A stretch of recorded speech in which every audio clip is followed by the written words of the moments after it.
Battery চালিত অটোরিকশার বিআরটিআই স্বীকৃত licence না দিলে আন্দোলনের হুঁশিয়ারি। বরিশালে ব্যাটারি চালিত যানবাহনের চালকেরা বিক্ষোভ মিছিল ও সমাবেশ করেছেন। আজ শনিবার দুপুরে নগরের সদর রোডের অশিনী কুমার হলের সামনে এই সমাবেশ হয়। সমাবেশে বিআরটিআই স্বীকৃত লাইসেন্স প্রদান, মহাসড়কের সাইড লেন, নগরের গুরুত্বপূর্ণ স্থানে পার্কিং স্ট্যান্ড, ট্রাফিক মামলা হয়রানি বন্ধ ও সিটি কর্পোরেশনের টোকেন প্রথা বাতিলের দাবি জানানো হয়। সমাবেশ শেষে তারা নগরের বিক্ষোভ মিছিল বের করেন। ব্যাটারি চালিত রিকশা ইজি বাইক সংগ্রাম পরিষদ এই কর্মসূচির আয়োজন করে।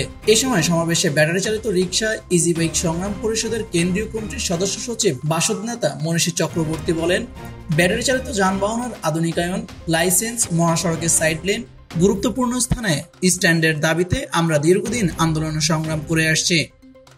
ছাত্র জনতার অভ্যুত্থান পরবর্তী সময়ে যেখানে শ্রমিকদের বেঁচে থাকার নিশ্চয়তা দেওয়ার কথা, কিন্তু এখন পর্যন্ত আমরা তেমন কোনো উদ্যোগ দেখতে পাচ্ছি না। মনীষা চক্রবর্তী বলেন, সারা দেশে ব্যাটারি চালিত যানবাহনের সংখ্যা 40 লাখ।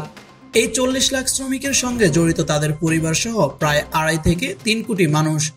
জুলাই আগস্ট গণ অভ্যুত্থানে ছাত্রদের পাশাপাশি 42 জন রিকশা শ্রমিক স্বৈরাচারের গুলিতে শহীদ হয়েছেন, অথচ তাদের জীবিকার নিরাপত্তা দিতে বিআরটিএ স্বীকৃত লাইসেন্স দেওয়া হচ্ছে না। তাদের প্রতিনিয়ত হয়রানি, চাঁদাবাজির শিকার হতে হচ্ছে। এটা গণ অভ্যুত্থানের চেতনা বিরুদ্ধ।